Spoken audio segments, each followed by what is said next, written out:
रवि लामी छाने छाती छाप्न आउँछु भन्ने अब मान्छेले झुकिएर पनि घन्टीलाई भोट हाल्दैनन्। घन्टी भनेपछि नि भाइ अहिले मान्छे मन्दिरको घन्टी पनि फ्याक्छन् कि भन्ने पिर भइसक्यो। माफियाहरूका घरमा डोजर टल्छ भनेर भनेको माफियाकामा नमस्ते गर्न जाने भत्काउनु पर्ने थियो डिप स्टेट। तर भत्काए के भन्दाखेरि नि गरिबका बस्ती पासपोर्ट चारवटा राख्ने चारवटा नागरिकता राख्ने मुख छाड्ने मान्छे 2500 मान्छे सोसियल मिडियामा राखेर एल्गोरिदम प्रयोग गरेर फेसबुकमा मुख छाडेर म बालेन सरकारलाई के भन्छु भने तपाईको बुद्धि यति नै रहेछ।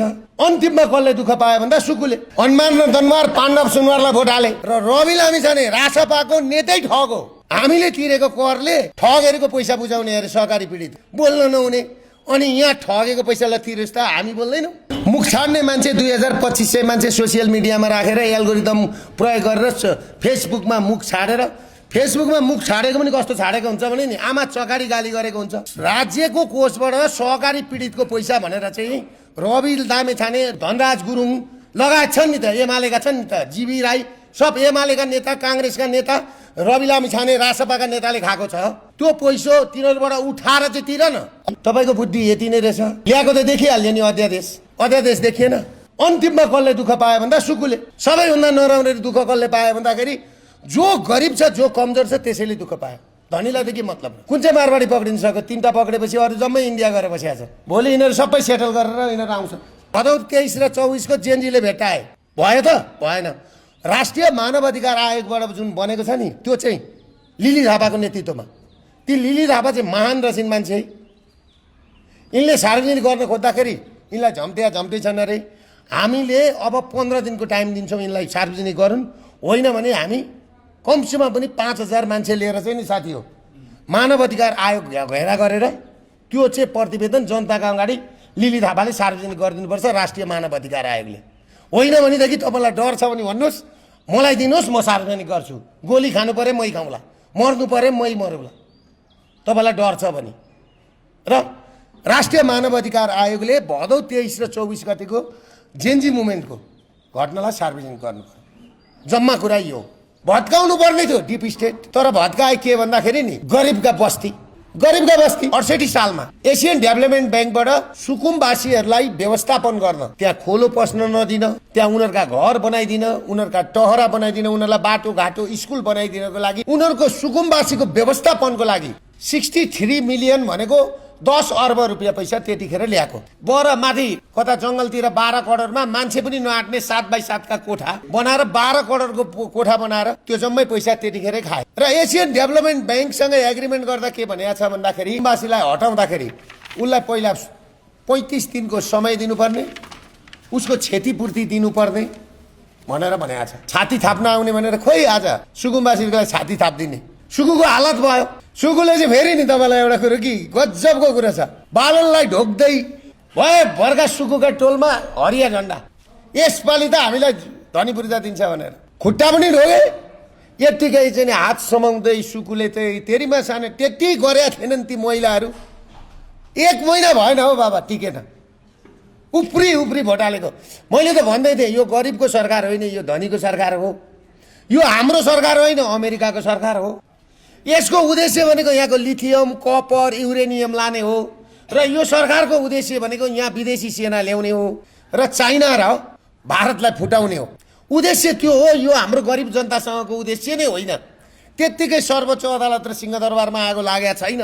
गदेबी दिल लगी त परिक्या चिज आइ बोलेन शमशेर राणाको म धाउने रवि हामी पनि हेरौँ सहकारी ठगेको मुद्दा कसरी सफाई पाउँदा रहेछन्। हामी पनि हेर्छौँ यहाँ प्रतिपक्षी छौँ नि। म सपना मल्ल श्रीमानलाई खासेर के भन्छु भने तपाईँ एउटा आमा पनि हो सासू पनि हो बुहारी पनि हो छोरी पनि हो लक्ष्मी पनि हो सरस्वती पनि हो काली पनि हो दुर्गा पनि हो चण्डी पनि हो। तपाईँ एउटा महान महिला हो। त्यसले गर्दा तपाईँलाई म के भन्छु भने तपाईँ आज सर्वोच्च अदालतको प्रधान न्यायाधीश नभइकन पनि नि यो न्याय र कानुन दिने कानुन सम्पादन गर्नेको वरिष्ठम आमा न्यायाधीश बन्नुभयो। कहिले कहिले जितेर पनि हार्नुपर्छ क्या त्यसैलाई बाजीगर भन्छ। सपना मल्ल प्रधान भनेको बाजीगर हो। जित्ते हार्नेवालाको कहता है बाजीगर। सदनमा हामी नभए पनि हामीले सडकबाट भए पनि प्रतिपक्षको भूमिका जुन आवाज सदनबाट उठ्ने आवाज आज हामीले सडकबाट उठाउनु परेको छ। अब यसै सिलसिलामा जुन नयाँ सरकार बन्यो 100 दिनसम्म नबोलौँ भन्ने हामीलाई लागेको थियो।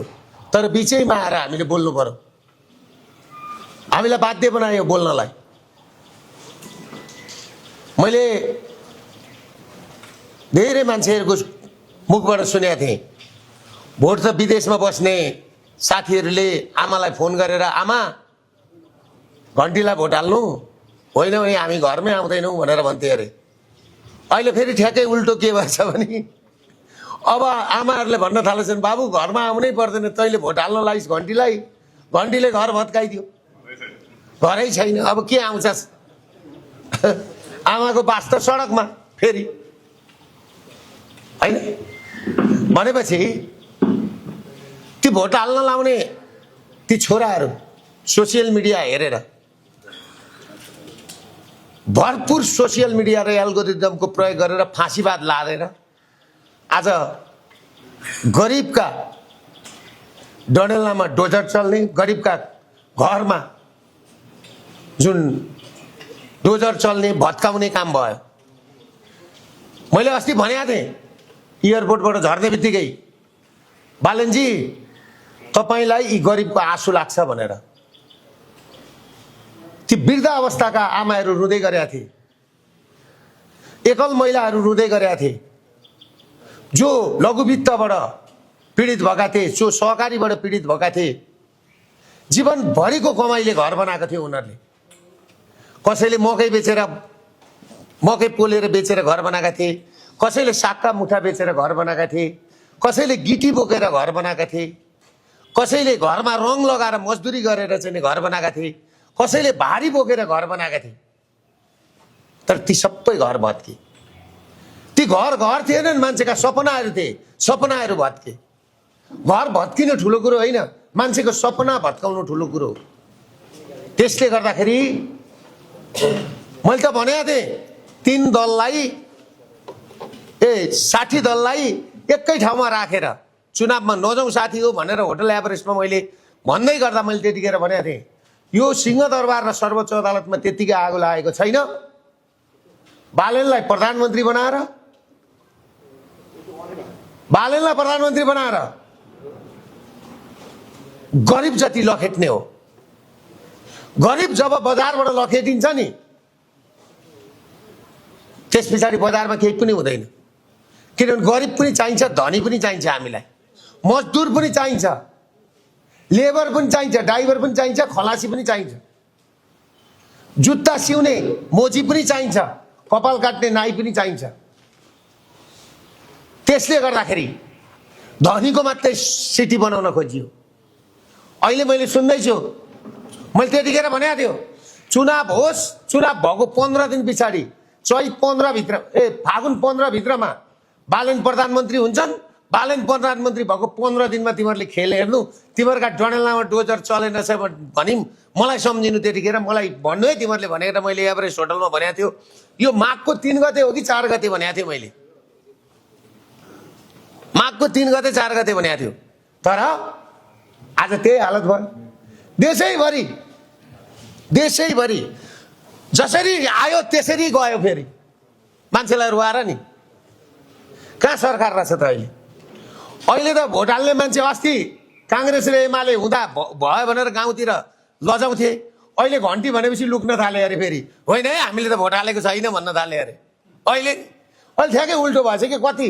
यो यिनीहरूले जस्तो केपी ओलीले जुन 34 वर्षमा केपी ओलीले जुन बाटोमा पुगेको थियो नि, यो त 1 महिना पनि लागेन त्यो बाटोमा पुग्न। एउटाले भन्थ्यो जैसा आया वैसा खाया फिर खाया गनाया भन्थ्यो क्या।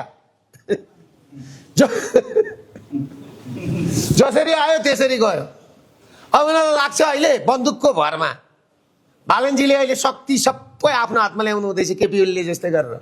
म बालनजीलाई के भन्छु भने नि, शक्ति भनेको जनता हो। तपाईँले देख्नु भएको छ त, शक्ति भनेको बन्दुक होइन, शक्ति भनेको जनता हो। अब तपाईँको पक्षमा जनता छैन, तपाईँले बुझ्नु होला। केही मान्छे त मुख छाड्ने राख्नु भएको छ अहिले पनि, होइन? बडा भेडा जस्ता अनुहार गरेका महिलाहरूले मुख छाड्छन्, रातभरि नसुतिकन विदेशमा गएर के बेचेर चाहिँ कसरी कमाइरहेछन् पैसा, अनि यहाँ सिकाउँछन् कहाँ के गर्छन्, होइन? यहाँ गर्न नसकेर विदेश भागेको छ, अनि त्यहाँ बसेर हामीलाई गाली गर्ने मान्छे राखेको छ। तर जुन चिज भत्काउनु पर्ने थियो त्यो चिज भत्केन। जुन नभत्काउने थियो त्यो पहिला भत्काइयो क्या। डिप स्टेट थियो त्यहाँ भत्काउनु पर्ने। 16 जना मारवाडी, 10 जना नेपाली बिचौलियाहरू थिए। मैले भनेको थिएँ त, ब्याङ्क त्यसैको, लघुवित्त त्यसैको, सहकारी त्यसैको, व्यापार त्यसैको, व्यवसाय त्यसैको, इन्सुरेन्स त्यसैको, रिइन्सुरेन्स त्यसैको, गाडीका सोरुम त्यसैका, चामल ल्याउने त्यसैको, दाल ल्याउने त्यसैको, चक्लेट ल्याउने त्यही, विदेशबाट आएको हाम्रो रेमिटेन्स ल्याउने त्यही हो कि होइन? यसका हामी गुलाम भएका छौँ। शरीर बेचेर पठाएको पैसा हेर्नुहोस् है, विदेशबाट हाम्रो चेलीबेटीहरूले दुबईका डान्स बारमा डान्स गरेर पठाएको पैसा, आफू बेचिएर हेर्नुहोस्, सुत्केरी जिउ छोडेर 6 महिनाको दुधे बालक छोडेर घरमा छोडेर विदेश गएर कमाएर पठाएको पैसा शुद्ध त्यही डिप स्टेटमा जान्छ। भत्काउनु पर्ने थियो डिप स्टेट, तर भत्काए के भन्दाखेरि नि गरिबका बस्ती, गरिबका बस्ती। मैले अस्ति अलिअलि मात्रै भनेको थिएँ, बाबुराम भट्टराई भन्ने छ नि त्यो बाहुन, उसको पालामा 68 सालमा तपाईँको एसियन डेभलपमेन्ट ब्याङ्कबाट सुकुम्बासीहरूलाई व्यवस्थापन गर्न, त्यहाँ खोलो पस्न नदिन, त्यहाँ उनीहरूका घर बनाइदिन, उनीहरूका टहरा बनाइदिन, उनीहरूलाई बाटोघाटो स्कुल बनाइदिनको लागि, उनीहरूको सुकुम्बासीको व्यवस्थापनको लागि 63 मिलियन भनेको 10 अर्ब रुपियाँ पैसा त्यतिखेर ल्याएको।